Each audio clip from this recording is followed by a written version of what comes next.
Hoje eu recebo a Ana Paula, uma mulher que cuida do corpo mas que entende que nenhum corpo adoece sozinho.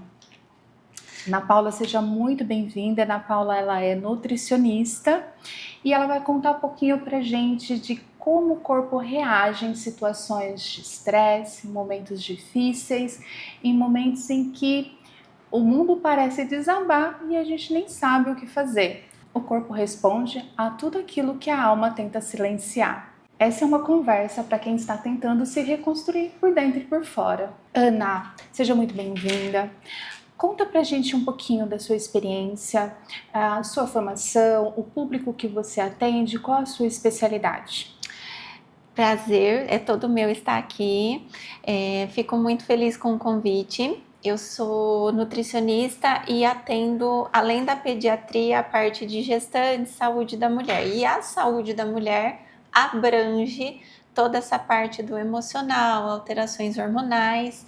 E querendo ou não, quando a gente fala de envolvimento, de força, de problemas emocionais, a gente nunca pensa na nutrição. Mas a nutrição é o primeiro pilar que a gente tem que prestar atenção quando a gente quer cuidar do emocional.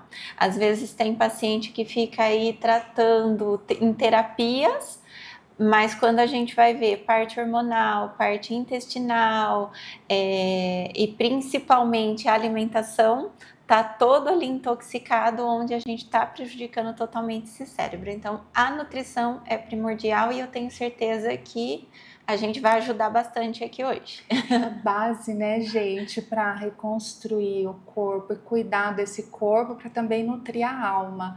Eu posso falar, a gente estava conversando agora há pouco, né, sobre a necessidade da suplementação durante uma fase difícil, uma fase complicada, porque assim, nesse processo é muito difícil a gente às vezes aceitar que precisa se medicar ou precisa entender como que o corpo está funcionando e reagindo ao estresse. Então, quando o paciente ele chega para você, qual que é a primeira abordagem nesse sentido, até para que ele possa entender o porquê da necessidade de buscar um nutricionista para ajudar nesse momento delicado? Na verdade, muitas vezes a pessoa quer uma medicação, né? Porque ela quer solucionar o problema. Rápido. Muitas pessoas vêm atrás da medicação, só que a medicação mascara. Ela não vai tratar a causa. E na nutrição, a gente tem um órgão que a nutrição está totalmente envolvida, que é o nosso segundo cérebro. Você não consegue tratar o seu cérebro sem tratar o intestino.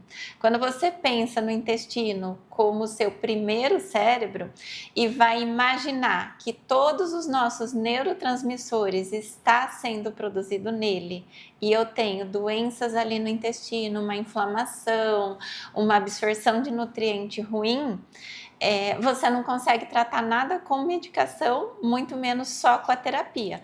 Não estou falando que a terapia não seja necessária, mas se a gente não tratar a causa primeiro, a gente não consegue ter resultado lá na frente. Então, os dois tratamentos têm que ser aliados ali.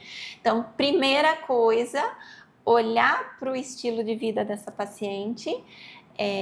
Exames de sangue é primordial para ver níveis de vitamina, e o que a gente tem que lembrar, os neurotransmissores são produzidos ali. Então, como que uma pessoa vai produzir uma serotonina, uma endorfina, que são hormônios do prazer, se eu tô com o intestino inflamado? Né? Não existe como. A melatonina, que é o hormônio do sono, é produzido ali. Então, uma pessoa com insônia, ela não consegue sobreviver durante o dia, ela não consegue pensar, raciocinar, foco, e aí começa a virar uma bola de neve. Então, é o básico. Vários nutrientes também a gente tem que olhar e olhar com uma forma personalizada para aquela paciente, olhar o período de vida que ela está, se é uma paciente que é uma pós-parto, que está com os hormônios todos alterados, se é uma paciente que está entrando em menopausa, se é uma adolescente que está com os hormônios alterados também. Então, cada uma está numa fase de vida e cada uma tem referências e níveis de vitaminas adequado. Não é olhar a referência do laboratório e falar, tá tudo lindo com você, vai para terapia, vai tomar um antidepressivo. Isso não vai funcionar e, pelo contrário, só vai piorando cada vez mais porque a paciente vai se afundando naquele ciclo que ela está vivendo ali, né? Legal. E em momentos de dor, luto ou crise, existe algum protocolo em específico para esse paciente ou para essa mulher que precisa enfrentar esse momento difícil? É difícil falar assim de uma forma geral, porque eu costumo tratar muito paciente personalizado. Então, vamos falar em questão de luto. É muito diferente você perder uma pessoa que você ama demais e uma pessoa que é diferente. Então, tem lutos diferentes e tem a forma de como aquela pessoa lida com aquilo também, né? Que isso já entra um pouco na parte da psicologia. Mas a mesma coisa, tratando intestino, uma boa alimentação com comida de verdade, porque se a paciente já está ali num processo de luto, num processo que vai gerar muito hormônio de estresse, ela passa por muito estresse, por muita insônia, por problemas muitas vezes, é o cônjuge que morreu, problemas financeiros, vem ali uma alavanche de coisa e junto. Aí não dormir, não descansar, aumenta, não se alimentar, prolonga o problema. Muitas vezes a alimentação ela está muito relacionada com o emocional. Então tem pessoas que passam por um nível de estresse de luto, por exemplo, que ataca a geladeira e ela vai alimentar aquele problema dela com a comida. E tem pessoas que realmente não conseguem beber nem água. Então, tem gatilhos diferentes que é feito naquela paciente. E aí tem que ser tratado de forma personalizada. Agora, quando a gente pensa numa alimentação totalmente inflamatória, totalmente industrializada, uma paciente nessas condições, que aí vai ali as pessoas, vamos dar um docinho para ela acalmar, vamos dar um chocolate, vamos levar a comer fora, acaba comendo aquele monte de industrializado, isso só vai potencializando o problema. Então, assim, o açúcar, por exemplo, quando tem um contato com o cérebro, ele vai deixar esse cérebro muito mais estressado, ele vai elevar, vai perder mais o foco. Então, assim, quanto mais a gente levar essa paciente para comida de verdade, para uma comida anti-inflamatória, uma suplementação adequada. Hoje a gente tem muitas coisas que ajudam a controlar o emocional também, como florais, como fitoterápicos, como os chás. Então, hoje a alimentação, ela é a nossa medicina alternativa. Alternativa não, né? Ela devia ser a primeira. E a medicação a alternativa. Quando o básico não está funcionando. Uma boa alimentação. Então, assim, teria que, por isso que não tem como a gente dar uma receita de bolo aqui. Tudo tem que ser feito muito personalizado para cada caso.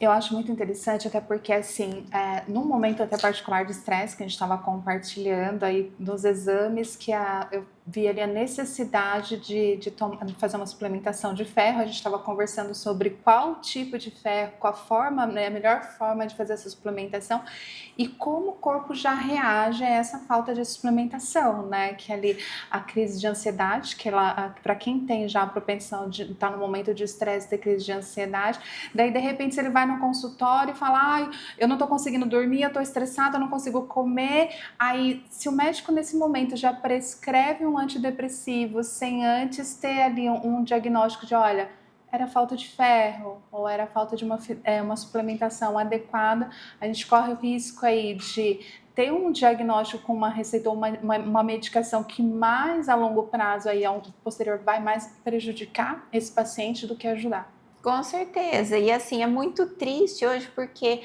a saúde do ser humano, principalmente no Brasil, está virando comércio. Está virando um comércio da indústria farmacêutica, médicos cada vez mais tratando, mascarando o problema com medicação e esquecendo de ver a causa. Uma das coisas que é muito triste é a gente olhar para toda a área da saúde é a individualização. Então, você vai no médico, você vai no cardiologista, ele só entende de coração.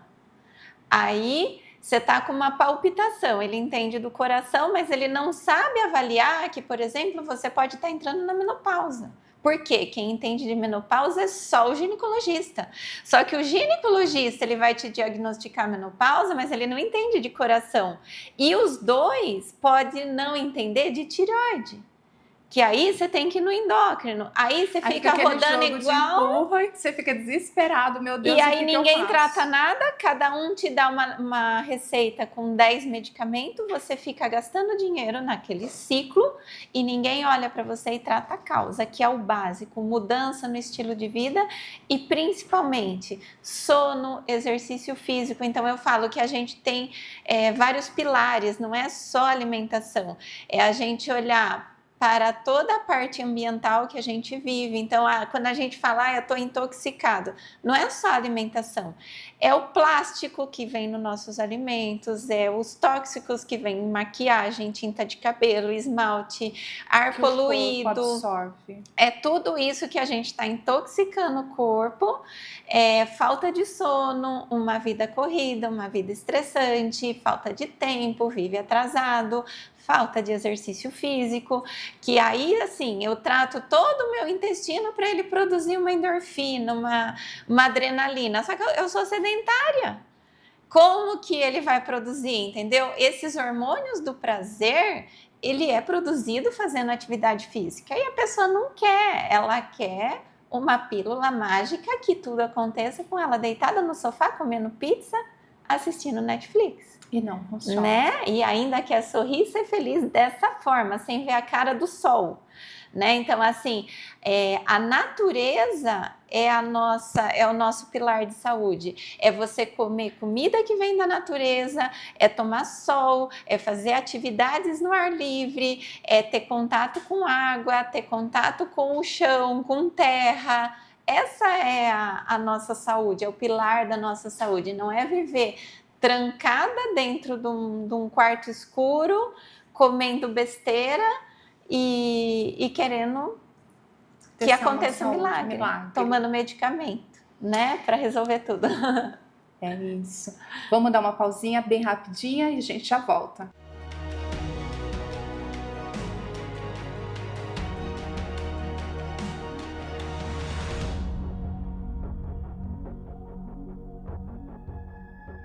Voltamos com o podcast Força e Fé com a doutora Ana Paula. Ana, estresse. Você comentou um pouquinho sobre a rotina corrida, acordar atrasado e correndo para o trabalho, não ter assim, essa pausa necessária para começar o dia e a pausa também necessária para finalizar o dia, né? Para dar esse tempo aí para o corpo equilibrar, para o começo, para o meio e para o fim. O que mais impacta hoje o estresse na saúde da mulher ou na saúde das pessoas no geral? Praticamente tudo, né? Então, quando a pessoa está estressada, ela eleva níveis de cortisol, por exemplo, ela altera a produção de insulina, ela vive atrasada, com pressa, e isso vai alterar a rotina. Então, assim, a rotina é muito interessante. Eu falo que eu sou muito chata com rotina e horário. Às vezes não é nem só o que a gente come, mas o horário é importantíssimo. Então, você vai acabando desregulando tudo quando você está muito estressada, você aumenta a produção de suco gástrico, então vai gerando doenças como gastrite, doenças cardiovasculares, altera a circulação. Então, assim, todas as doenças que a gente vai pensando, ela também vem gerada por conta do estresse. E essa pessoa que ela não tem horário para comer, ela sai atrasada, ela não toma café da manhã, ela nunca vai comer direito. Então, assim, é o que eu costumo falar muito para o meu paciente, é aquela mesma regra do avião. Se tiver cair no avião, primeiro você tem que colocar a sua máscara, para depois você conseguir ajudar alguém. Então, para você conseguir trabalhar, você tem que estar viva.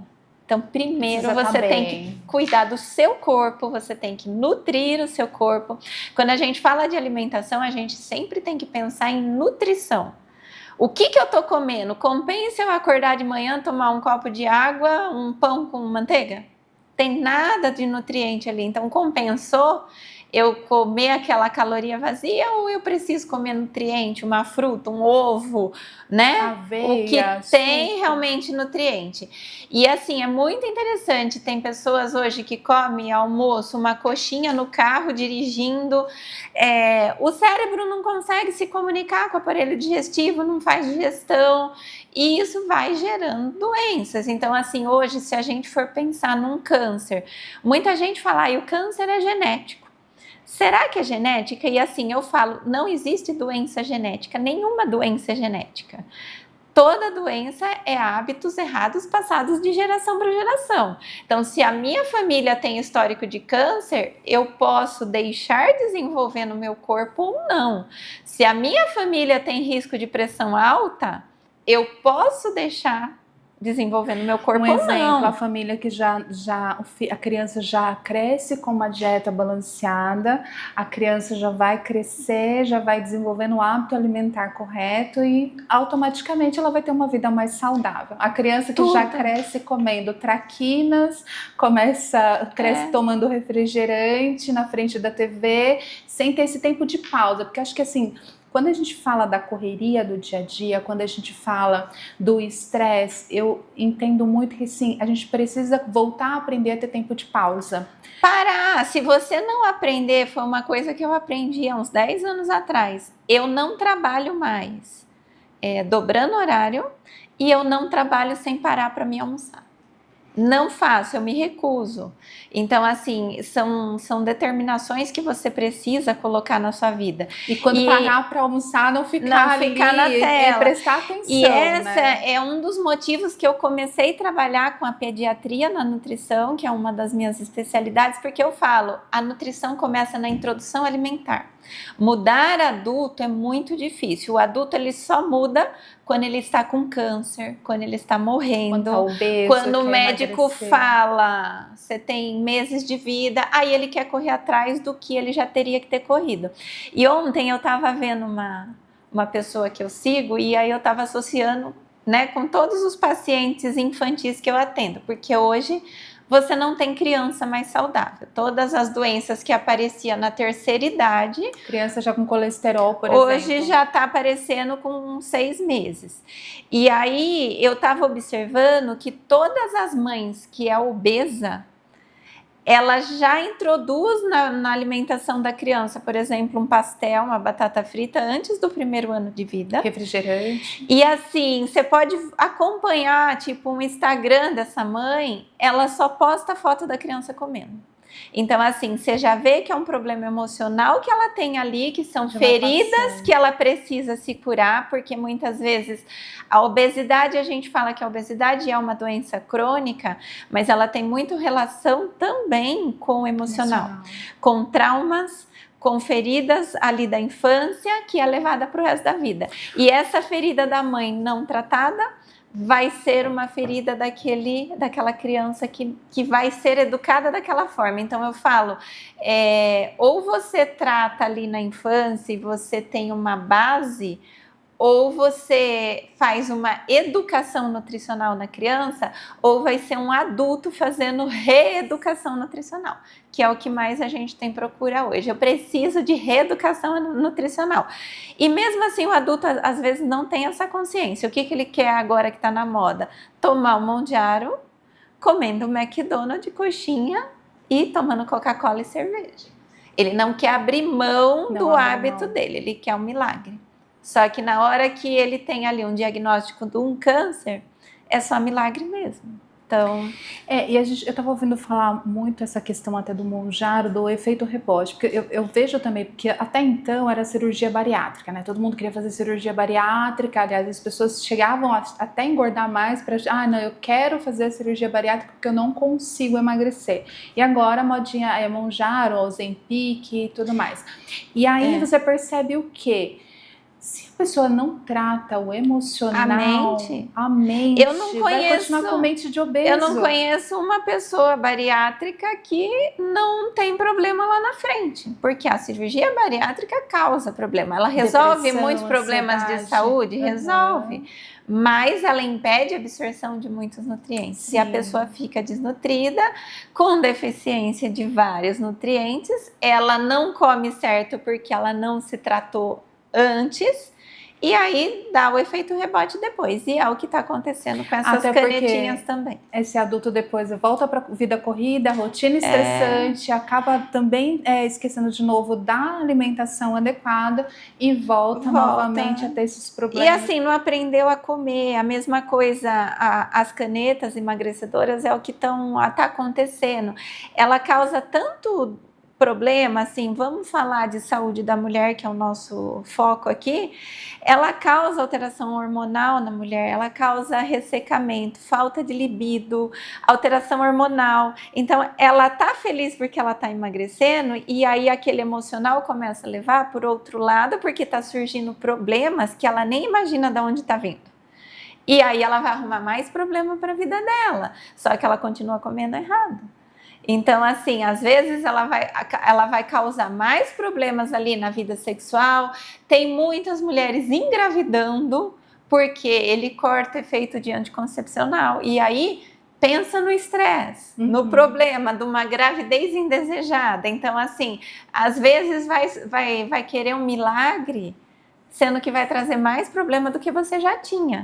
Eu não tinha parado. Gente, acho que é só quando a gente está vivendo situações em que a gente tem que parar também para se autoconhecer, que a gente entende o que uma alteração hormonal é capaz, né? Eu vivi um problema em dezembro, muito próximo, que a gente foi acompanhando junto, que assim, eu não tive, não consegui perceber uma alteração hormonal e automaticamente eu tive uma reação de estresse muito forte que eu tava ligando depois falando assim, o que tá acontecendo comigo? Porque eu não conseguia entender por que eu tava tão estressada, tão irritada, tão nervosa, assim, parecendo um cachorrinho que estava envenenado com a raiva. Mas aí depois, com os dias que eu fui fazer uma bateria de exames, fui entender realmente dessa alteração hormonal. E olha que assim, você acompanha, vê, né, que eu acabo ali cuidando. Mas é um sinal de alerta, porque assim, às vezes você vai estar lidando com uma pessoa no dia a dia que ela vai estar estressada, de repente ela vai estar brigando, ela não sabe, ela parece uma pessoa descontrolada emocionalmente, mas na verdade ela está com um problema hormonal. Sim, e às vezes assim, a gente não tem um profissional que acompanha, que nem um hipotireoidismo, por exemplo, ele causa depressão. Então, às vezes a pessoa está tratando depressão com antidepressivo no psiquiatra, mas ninguém parou para tratar se ela está com hipotireoidismo. E se não resolver isso, ela não vai sarar. Não vai. Entendeu? Se ela está com uma deficiência de vitamina D, ela não vai sarar da depressão. Então, por isso que é importante um profissional que te olhe como um todo. A necessidade de um cuidado constante com a saúde é urgente nos dias de hoje. E de um modo especial ter alguém de confiança. Eu posso indicar a doutora Ana Paula, né, que cuida também de várias amigas nossas, tem esse conhecimento em específico, né, para ajudar nesses momentos difíceis e o mais importante de tudo, né, ajudar a acolher esse corpo que está reconstruindo. Talvez o teu corpo não esteja tão quebrado como você imagina, ou talvez você não esteja surtando como você imagina. Talvez seja só a necessidade de realmente buscar um acompanhamento adequado, né, e se ajudar. Talvez o seu corpo não esteja falhando, talvez ele só esteja precisando de pausa e escuta. E esse cuidado necessário para você continuar, para você se levantar, recomeçar e viver o que a vida tem de melhor. Esse é o podcast Força e Fé e eu te espero na próxima semana. Muito obrigada!